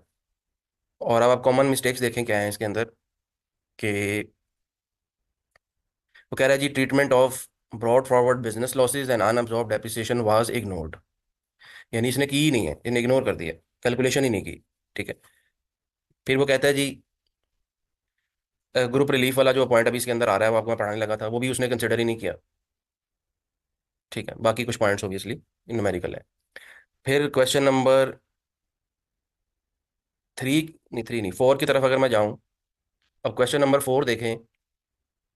क्वेश्चन नंबर 4 जो है, ये कोर क्वेश्चन है पेपर के अंदर। ये टोटल हैं जी इसके 25 नंबर। ठीक है, ये वो डिस्कशन वाला क्वेश्चन है। अब इसमें उसने क्या किया है जी, the performance in this question was below average and you obtained less than, यानी यहाँ पे भी उसके 12 से कम नंबर है। Passing marks, following omissions were observed, provisions related to FTR income were not discussed. FTR income shall not be chargeable to tax under any other head of income and no deduction shall be allowable. Expenditure the option to opt out of FTR for exports was not mentioned. ठीक है, अच्छा। Apportionment of common expenses to FTR and NTR was not discussed. हमने class में discuss किया था ना, कि क्योंकि एक से ज़्यादा हेड ऑफ इनकम है, एक से ज़्यादा स्ट्रीम ऑफ इनकम है, सॉरी। तो एक्सपेंसेस को क्या करना पड़ेगा, डायरेक्ट मेथड से आपको कैलकुलेशन करनी थी और आपको बताना था कि एक्सपेंसेस को क्या करना पड़ेगा, अपोर्शन करना पड़ेगा। जो स्पेसिफिक एक्सपेंसेस हैं वो स्पेसिफिक में एलोकेट करने पड़ेंगे, और जो कॉमन है वो सेल्स की रेशो पे एलोकेट होंगे। ये उसने नहीं बताया, ठीक है, क्योंकि एग्जामिनर ने गलत मेथड से क्वेश्चन सॉल्व किया हुआ था, उसने इनडायरेक्ट मेथड से सॉल्व किया हुआ था। ठीक है। फिर देखें, जो डिविडेंड को छोड़ दें, ये छोड़ दें, ये देखें, alternative corporate tax was not discussed at all. Tax charged to be higher of NTR minimum and ACT was not mentioned. अब ये इस तरह की बेसिक बेसिक सी चीज़ें हैं जो उसने मिस्टेक्स की हुई हैं। ठीक है। और उसके 45 नंबर है मेरे ख्याल में, 45 हैं या 46 हैं। तो अब ये कोई इस तरह की बातें उसने पेपर में नहीं लिखी हुई कि वो बड़े कोई एडवांस लेवल की बातें थी जो उसने मिस कर दी हैं। ये बातें हर बंदे को पता है कि NTR की जो इनकम होती है वो हमेशा हायर ऑफ 3 होती है। ये उसने नहीं लिखी। ACT उसने डिस्कस ही नहीं किया कि ACT भी कैलकुलेट होना है या लाइबिलिटी कैलकुलेट होनी है। ठीक है। FTR इनकम, NTR इनकम की अपोर्शनमेंट नहीं डिस्कस की। एक्सपोर्ट में, एक्सपोर्ट ऑफ गुड्स में उस वक्त ऑप्ट आउट होता था, वो उसने नहीं मेंशन किया। इस दफ़ा मैं आपको बताया कि वो एक्सपोर्ट ऑफ गुड्स जो हैं वो नॉर्मल मिनिमम रजीम में आ गई हैं, तो FTR से ख़त्म हो गई हैं। हाँ, अलबत्ता जो एक्सपोर्ट ऑफ सर्विसेज हैं वो अभी भी FTR में है, और उसके पास, उसमें आपके पास ऑप्शन अवेलेबल है कि आप ऑप्ट आउट कर सकते हैं। ठीक है। तो अब ये जो दो क्वेश्चन है ना, और ये हमें सेल्स टैक्स वाले में हमें इसने ले लिए हैं पासिंग मार्क्स। हाँ, यहाँ पे उसके पासिंग मार्क्स हैं जी। ठीक है। यानी पेपर में आपके जो 3 क्वेश्चंस होते हैं ना, वो कोर होते हैं। ये देखें, एक 17 नंबर का सवाल है न्यूमेरिकल, एक आपका 25 नंबर का स्नैरियो बेस्ड है, और एक सेल्स टैक्स का है 21 नंबर का। ठीक है। ये बात आपने जहन में बिठा लेनी है कि इन तीनों क्वेश्चंस को मैंने हर सूरत में पेपर में अटेम्प्ट करना है, और हर सूरत में इन तीनों क्वेश्चंस में मैंने पासिंग मार्क्स लेने हैं। ठीक है। पासिंग मार्क्स लेने हैं, आपसे हरगिज़ ये एक्सपेक्ट नहीं किया जा रहा कि आप 21 नंबर का सवाल है तो 21 नंबर लें या 18 नंबर लें। आपने 21 में से 14 नंबर ले लिए, 15 नंबर ले लिए, मोर देन सफिशेंट है। अगले क्वेश्चन पे चलें। 25 में से आपने 15 नंबर ले लिए, 16 नंबर ले लिए, मोर देन सफिशेंट। ठीक है। और एक एवरेज स्टूडेंट जो होता है ना, जिसने एक प्रॉपर प्रॉपर प्रैक्टिस की हुई है, यानी इतनी डिटेल में भी नहीं की हुई, एक नॉर्मल तरीके से जो एक एवरेज स्टूडेंट प्रैक्टिस करता है, उसने अगर एक प्रॉपर तरीके से प्रैक्टिस की हुई है, और वो जो एक माइंडसेट आप लोगों ने बनाया हुआ है ना, उस माइंडसेट से निकल के, जिस तरह मैंने आपको एक्सप्लेन करता हूँ या आपसे रिक्वेस्ट करता हूँ कि इस तरह से पढ़ें, इस तरह से सोचें, उस तरह से अगर आपने वर्किंग की हुई है, तो आप बड़े इजीली इन तीनों क्वेश्चंस में पासिंग मार्क्स ले सकते हैं। ठीक है, ये क्वेश्चन नंबर 1 में भी, 4 में भी, और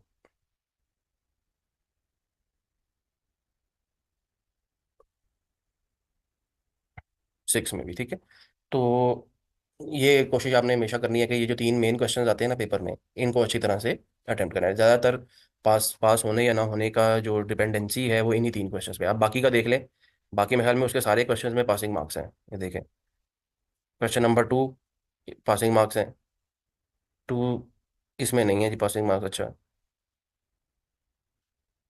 इसमें भी पासिंग मार्क्स हैं, 3 में भी पासिंग मार्क्स नहीं है, सॉरी 3 में भी नहीं है। अच्छा, 4 में भी नहीं है। यहाँ पे पासिंग मार्क्स हैं 5 में, 5 बी में भी पासिंग मार्क्स हैं, यहाँ पे भी पासिंग मार्क्स हैं, और 7वें में भी पासिंग मार्क्स हैं। लेकिन छोटे छोटे सवालों में उसके पासिंग मार्क्स हैं, लेकिन जो 2 मेन क्वेश्चन थे ना, एक इनकम टैक्स का, दोनों इनकम टैक्स के, उसमें उसके पासिंग मार्क्स नहीं है। उसके बावजूद 44 नंबर है उसके, 45, सॉरी। तो और ये देखिए, छोटी छोटी सी मिस्टेक्स हैं। इस तरह की चीज़ें अगर उसने पेपर में ना की होती, कि ब्रॉड फॉरवर्ड लॉसेस को एडजस्ट कर देता पेपर में, सीक्वेंस वही जो मैंने आपको बताया है, ठीक है, या ये बता देता कि लाइबिलिटी हमेशा हायर ऑफ 3 होगी, ये बता देता कि इसमें एसीटी भी कैलकुलेट होना है। ठीक है, मिनिमम टैक्स कैलकुलेट करते हुए एफटीआर की इनकम माइनस नहीं की, सबको पता है माइनस होती है, मिनिमम टैक्स तो लगता ही सिर्फ एनटीआर पे। ठीक है, और ये देखें, टैक्स डेप्रिसिएशन और अकाउंटिंग टैक्स डेप्रिसिएशन का ट्रीटमेंट ही डिस्कस नहीं किया, बड़ी बेसिक बेसिक लेवल की मिस्टेक्स हैं। ठीक है, तो इस तरह की चीज़ें अगर ना की होती तो आसानी से पेपर पास हो जाना था। तो आपने भी अब ये जो इस तरह की माइनर माइनर सी चीज़ें मैं आपको बताता हूँ ना, इनको अच्छी तरह से समझना भी है, और ओबियसली पेपर में भूलिएगा ना डिस्कस करना। आगे चलते हैं।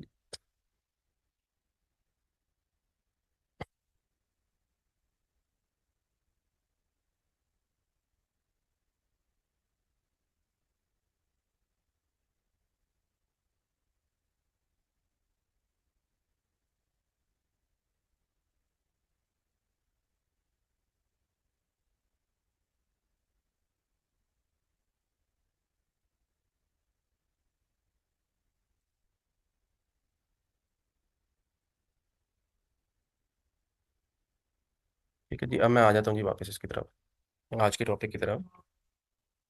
और हमारा जो अब अगला टॉपिक है जी, वो है ग्रुप रिलीफ।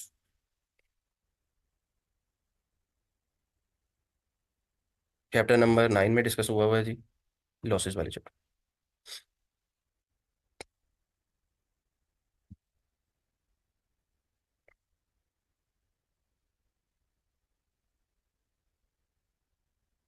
ग्रुप टैक्सेशन हम कल डिस्कस करेंगे। चलें, आज मैं आपकी बेस बना देता हूँ, फिर बाकी चीज़ें कल डिस्कस कर लेंगे। ग्रुप टैक्सेशन और ग्रुप रिलीफ होता क्या है, तो सबसे पहले तो ये बात समझें कि ये है क्या, group taxation versus group relief. देखें, एक कंपनी है जी, होल्डिंग कंपनी, एक है आपकी सब्सिडरी।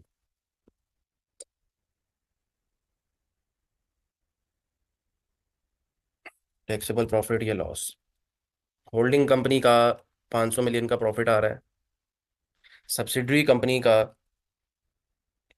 250 मिलियन का लॉस आ रहा है। ठीक है जी, ये इनकी टर्नओवर है।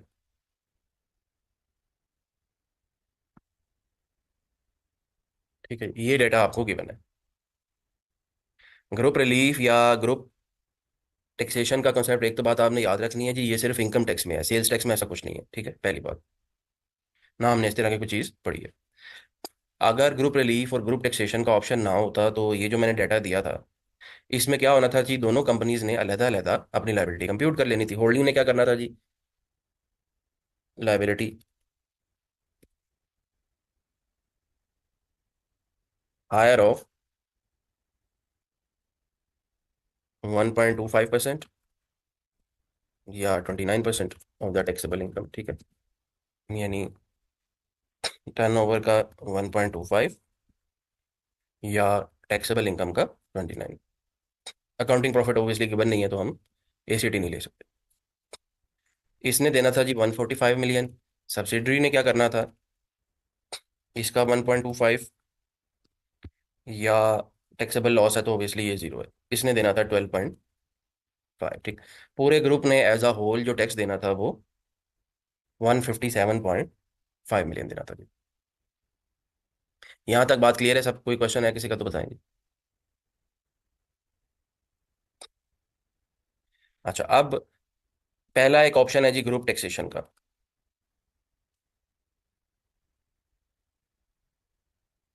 ग्रुप टैक्सेशन में लॉ में ये क्राइटेरिया दिया हुआ है कि सब्सिडरी जो होनी चाहिए ना वो मस्ट बी होली ओन्ड होनी चाहिए। ठीक है, must be wholly owned. Wholly owned का मतलब 100% ओन होनी चाहिए आपकी। यानी इवन 1% भी अगर कम है होल्डिंग तो आप नहीं ले सकते ग्रुप टैक्स, यानी सब्सिडरी आपकी आपकी शेयर होल्डिंग सब्सिडरी में 100% होनी चाहिए। अच्छा, अगर आपकी सब्सिडरी में 100% ओनरशिप है तो आप ग्रुप टैक्सेशन का ऑप्शन ले सकते हैं। ग्रुप टैक्सेशन के ऑप्शन में क्या होगा, कंसोलिडेटेड टैक्स रिटर्न बनेगी। जब कंसोलिडेटेड टैक्स रिटर्न बनेगी तो जिस तरह आप अकाउंटिंग में कंसोलिडेशन करते हैं ना, बिल्कुल इसी तरह यहाँ पे भी एक ही कंपटीशन होगी दोनों की। जब कंसोलिडेटेड होगी तो फायदा क्या होगा जी, loss of one company can be adjusted with profit of other. ये सबसे बड़ा बेनिफिट है इसके अंदर। ठीक है, यानी मैं अगर इस एग्जांपल पे आ जाऊं तो ये वाली एग्जांपल पे कि अगर हम यही एग्जांपल में ग्रुप टैक्सेशन लगा लें ये, तो अब आपने कंसोलिडेशन करनी है दोनों की। ठीक है, आपकी टर्नओवर आ गई है 3 अरब रुपए की और आपका प्रॉफिट आ गया 250 मिलियन का। अब आप जब लाइबिलिटी की कंपटीशन करेंगे ये, तो टर्नओवर का 1.25 या प्रॉफिट का 29%, विच एवर इज हायर। आपकी अब लाइबिलिटी आ गई 72.5। स्टैंड लोन पे कितनी आ रही थी जी लाइबिलिटी पूरे ग्रुप की? 157.5। कितनी हुई जी टैक्स की सेविंग? 85 रुपीज़ की। समझ आ गई जी बात की, 85 मिलियन की। अच्छा, ग्रुप टैक्सेशन में कुछ आगे फर्दर बातों की भी, फर्दर चीज़ें भी डिस्कस कर लेते हैं कि उसने कहा हुआ है कि ये जो ऑप्शन होगा ना, once exercised will be irrevocable. एक दफ़ा अगर आपने ग्रुप टैक्सेशन का ऑप्शन ले लिया तो फिर आप इससे रिवोक नहीं कर सकते। फिर through out the life of both companies आपको हर साल कंसोलिडेशन करनी पड़ेगी। ऐसा नहीं है कि एक साल में ग्रुप टैक्सेशन ले ली, अगले साल में स्टैंड लोन पे चले गए, जब मर्जी हुई ग्रुप टैक्सेशन में आ गए, जब मर्जी हुई ऐसा नहीं है। ठीक है, पहली चीज। दूसरी बात वो करता है कि ओबियसली दोनों कंपनीज जो हैं वो, बोथ कंपनीज जो हैं उनके सीईओ जो हैं वो एक अंडरटेकिंग देंगे। अच्छा, आपको ऐसी सीपी में पहले अप्लाई करना पड़ता है जी एज ग्रुप डेजिग्नेटेड, कि ऐसी सीपी जो है वो आपको एज अ ग्रुप के तौर पे डेजिग्नेट करेगा। ठीक है, मस्ट एज ग्रुप। यानी पहले आप इसमें एससीसीपी से अप्रूवल लेते हैं, उसके बाद आप एफबीआर को अप्लाई करते हैं। एफबीआर को कहते हैं कि भाई मैंने ग्रुप टैक्सेशन का ऑप्शन लेना है, और एफबीआर को भी आपने with in first quarter apply करना है। जो भी आपका फाइनेंशियल ईयर है ना, मिसाल के तौर पे अगर आपका financial year December year and है तो आपको 31 मार्च तक एफबीआर को अप्लाई करना पड़ेगा। एफबीआर को अप्लाई करने के लिए आपको पहले एससीसीपी से ग्रुप टैक्सेशन की डेजिग्नेशन लेनी पड़ेगी। ठीक है, एससीसीपी ने भी इसके ऊपर रूल्स दिए हुए हैं वो आप कॉर्पोरेट लॉ में पढ़ लेंगे। अच्छा, फिर वो कहता है जी कि दोनों कंपनीज के सीईओ के अप्रूवल होना चाहिए। जब ये अगर वो बोर्ड आपको अप्रूवल दे देता है तो फिर कंसोलिडेटेड रिटर्न जाएगी। ठीक है, in the name of holding company. ये जो कंसोलिडेटेड रिटर्न जानी है ना, ये इनकम टैक्स की रिटर्न जानी है, ये बात ध्यान में रखिएगा, ठीक है। पहले भी मैंने आपको बात बता दी, ना तो सेल्स टैक्स में ये ऑप्शन अवेलेबल है ग्रुप टैक्सेशन का, दोनों कंपनीज होल्डिंग और सब्सिडरी सेल्स टैक्स में अलग अलग अपनी रिटर्नें फाइल करेंगी। इसी तरह जो विद होल्डिंग करनी है, विद होल्डिंग टैक्स भी तो काटना होता है ना आपने, वो भी होल्डिंग कंपनी और सब्सिडरी कंपनी अपनी अपनी जगह पे काटते रहेंगे, और अपनी विद होल्डिंग की स्टेटमेंटें जो हमने पढ़ा हुआ है कि क्वार्टरली फाइल होती हैं, वो भी करते रहेंगे, ठीक है। सिर्फ और सिर्फ जो जब रिटर्न फाइल करने की बारी आएगी तो सब्सिडरी अपनी रिटर्न फाइल नहीं करेगी, बल्कि होल्डिंग कंपनी जो है वो अपनी रिटर्न कंसोलिडेटेड फाइल कर देगी। अच्छा, फिर हमने ये बात भी पढ़ ली कि ऑप्शन जो होगा once filed it's irrevocable throughout your life, आपको फिर ग्रुप टैक्सेशन लेनी पड़ेगी। लेकिन एक तरीकाकार लॉ में अवेलेबल है जी, कि अगर आप ग्रुप टैक्सेशन से निकलना चाह रहे हैं तो आप ज़रा खुद सोच के बताएं जी, माइंड को अप्लाई करें कि अगर आपको कोई कहा जाए कि भाई ये लॉ में लिखा हुआ था कि इररिवोकेबल ऑप्शन है, मैंने तो ले लिया है, अब मैं फंस गया हूँ, अब मुझे कोई तरीकाकार बताओ कि मैं इससे निकल सकूँ। खुद सोच के बताएं कि कोई तरीकाकार हो सकता है।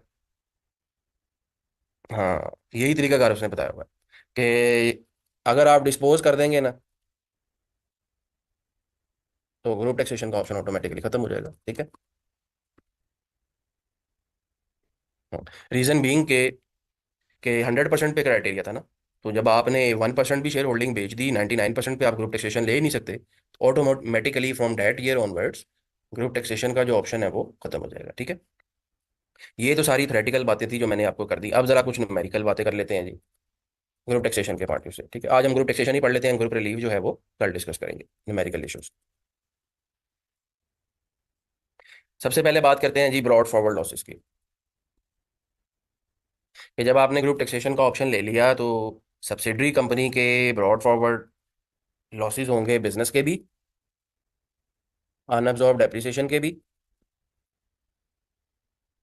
और कैपिटल के भी। यही तीन लॉसेस है ना जो ब्रॉड फॉरवर्ड होते हैं। बाकी प्रॉपर्टी इनकम और अदर सोर्स का जो लॉस है वो कैरी फॉरवर्ड नहीं होता, सैलरी में लॉस आ नहीं सकता। तो बिजनेस के या डेप्रिसिएशन के या कैपिटल के जो अनअब्जॉर्ब लॉसेज हैं सब्सिडरी के, क्या होगा जी उसका, क्या वो होल्डिंग से एडजस्ट हो सकते हैं?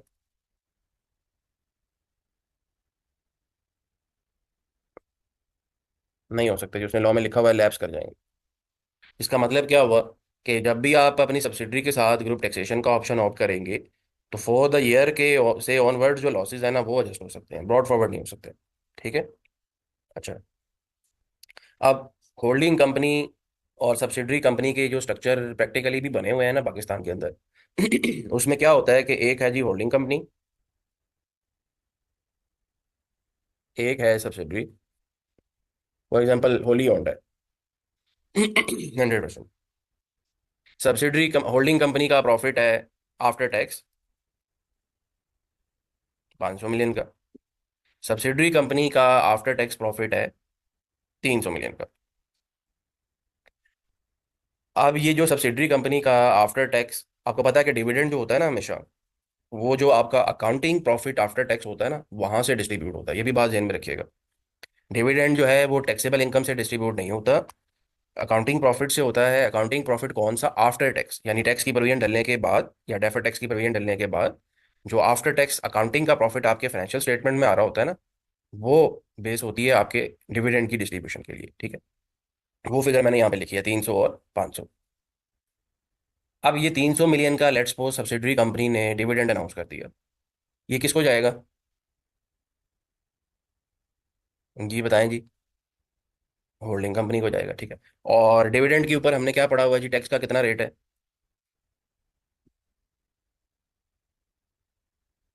15%, यानी इसके ऊपर 15% टैक्स का लग गया डिविडेंड का। और नेट ऑफ टैक्स 255 रुपये जो हैं वो यहाँ पे आ गए सब्सिडरी के, ठीक है। होल्डिंग कंपनी का जो अपना प्रॉफिट है टोटल वो 500 था, सब्सिडरी से डिविडेंड आया, तो होल्डिंग कंपनी का अपना टोटल प्रॉफिट हो गया 755। होल्डिंग कंपनी ने ये डिविडेंड, ये प्रॉफिट अगर डिस्ट्रीब्यूट करना है तो डिविडेंड की फॉर्म में होगा, किसको करेगी डिस्ट्रीब्यूट? अपने शेयर होल्डर को करेगी ऑब्वियसली। देखिए ना, जो होल्डिंग कंपनी का शेयर होल्डर है या मालिक है वही तो सब्सिडरी का मालिक है, लेकिन सब्सिडरी ने पहले डिविडेंड देना है होल्डिंग को, और फिर होल्डिंग से वो असल सेठ के पास जाना है, सिंपल वर्ड्स में सेठ ही है ना मालिक, पाकिस्तान की बात कर लें। अब सेठ के पास जब आएगा तो ये 755 पे फिर टैक्स लग जाएगा 15%। और याद रखिएगा, ये जो प्रॉफिट है 500 मिलियन और 300 मिलियन, ये वो है जिसके ऊपर ये ऑलरेडी 39% टैक्स दे चुका है। ठीक है, उसके बाद वाला प्रॉफिट है। तो यानी 800 मिलियन का आफ्टर टैक्स प्रॉफिट जो है, ये ओनर के पास जाते जाते 641 हो गया है। बीच में दो जगह पे टैक्स देना पड़ गया है, एक ये 45 रुपए का और एक ये। तो टोटल ये 19-20% डिविडेंड के टैक्स देना पड़ गया। ठीक है, ये नॉर्मल तरीके में होता है। अगर आपने ग्रुप टैक्सेशन का ऑप्शन लिया हुआ है ना, ये तो है जी नॉर्मल। लेकिन अगर आपने ग्रुप टैक्सेशन का ऑप्शन लिया हुआ है तो लॉ कहता है कि जो इंटर कॉर्पोरेट डिविडेंड होगा ना, वो एग्जम्प्ट हो जाएगा।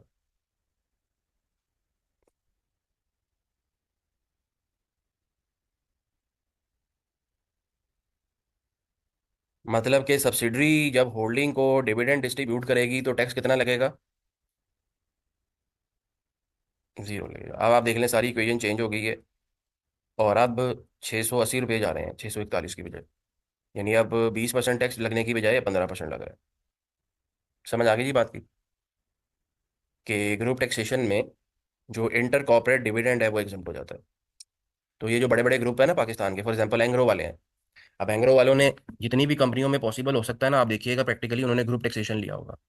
क्योंकि वो जो उनकी अपनी होली ओन्ड सब्सिडरीज हैं, उनकी पता नहीं कितनी सब्सिडरीज हैं, 10-15 तो हैं, जिसमें भी पॉसिबल है ग्रुप टैक्सेशन उन्होंने ले लिया होगा, ताकि जो इंटर कॉर्पोरेट डिविडेंड है उसके ऊपर जो टैक्स है उससे तो बचा जाए ना। ठीक है। और सेकंड बेनिफिट ऑब्वियसली, एक कंपनी का लॉस है वो दूसरे के प्रॉफिट से एडजस्ट हो जाएगा। ठीक है, यहाँ तक क्लियर है बात? आगे चलें।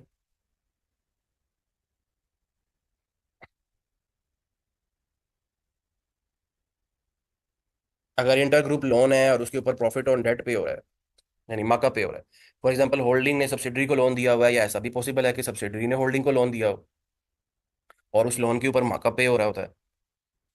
तो जब आप कंसोलिडेशन करने लगेंगे क्या होगा जी, जरा खुद सोच के बताइए। आपने अकाउंटिंग में भी बड़ी डिटेल में पढ़ा होगा, बल्कि मेरे ख्याल में तो आपको कैफ लेवल पे भी कंसोलिडेशन आ गई है शायद। क्यों जी, ऐसे ही है। तो इंटर इंटर कंपनी ट्रांजेक्शन्स का क्या होता है जी कंसोलिडेशन में?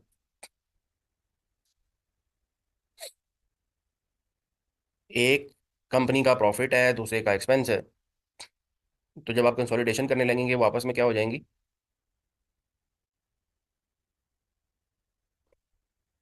एलिमिनेट हो जाएंगी। ठीक है। तो होल्डिंग ने सब्सिडरी को लोन दिया हुआ है, सब्सिडरी जब उसके ऊपर मार्कअप पे करेगी, सब्सिडरी का वो एक्सपेंस है, होल्डिंग का वो प्रॉफिट है, आपस में नेट ऑफ होकर नील हो जाएंगे। ठीक है। तो इसका मतलब है प्रॉफिट ऑन डेट के ऊपर कोई टैक्स की डिडक्शन करना बनती है, वरना तो जब आप मार्कअप पे करते हैं ना किसी को भी, आपने 15% टैक्स काटना होता है। यहाँ पे चूंकि इंटर कंपनी है, आपस में वो एलिमिनेट हो जाएंगे, तो विद होल्डिंग बनेगी जी कोई किसी किस्म की भी? Know with holding. ठीक है। नॉर्मल मैनर में क्या होता है कि होल्डिंग ने अगर सब्सिडरी को लोन दिया हुआ है, सब्सिडरी जब उसके ऊपर प्रॉफिट पे करती है ना होल्डिंग को, तो सब्सिडरी उसका 15% टैक्स काटती है होल्डिंग का। बात क्लियर होगी जी? लेकिन ग्रुप टैक्सेशन में आपने जो इंटर कंपनी लोन है, इंटर ग्रुप लोन है, उसके ऊपर जो मार्कअप पे करना है उसके ऊपर टैक्स नहीं काटना। रीजन मैंने आपको बता दी। ठीक है। इसके बाद ये बात लॉ में तो नहीं लिखी हुई, लेकिन ये आपको पता होनी चाहिए, इंटर कंपनी सेल परचेज, इसका क्या होगा जी? सब्सिडरी ने होल्डिंग को सेल कर दी या होल्डिंग ने सब्सिडरी को सेल कर दी, तो जब आप कंसोलिडेशन करने लगेंगे क्या होगा? To be eliminated. ठीक है। इसको गौर से देख लीजिएगा आई कैब में न्यूमेरिकल के अंदर। ठीक है जी। ये है जी सारी ग्रुप टैक्सेशन, इसके अलावा और कुछ नहीं है। ठीक है। ये आप अब यहाँ से पढ़ लीजिएगा।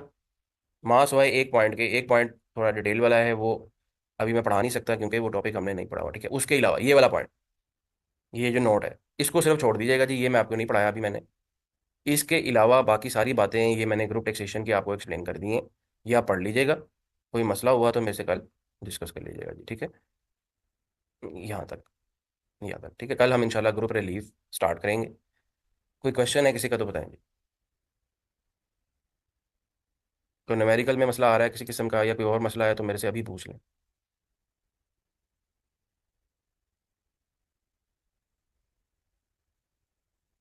नहीं नहीं, अगर आप बाद में शेयर होल्डिंग डिस्पोज ऑफ कर दें तो पिछला बेनिफिट जो आपका था सारा वो तो गया ना, यानी पिछले जो लॉसेज आपके थे वो गए। फिर तो उस डेट से ऑनवर्ड्स सब्सिडरी के जो लॉसेज होंगे वो मिलेंगे। जी, और कोई क्वेश्चन है किसी का? नहीं, नहीं है। ठीक है जी, अल्लाह हाफिज़।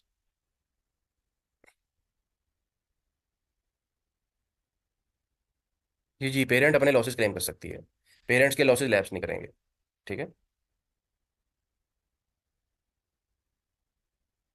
जी जी, ब्रॉड फॉरवर्ड। सब्सिडरी के नहीं मिलेंगे।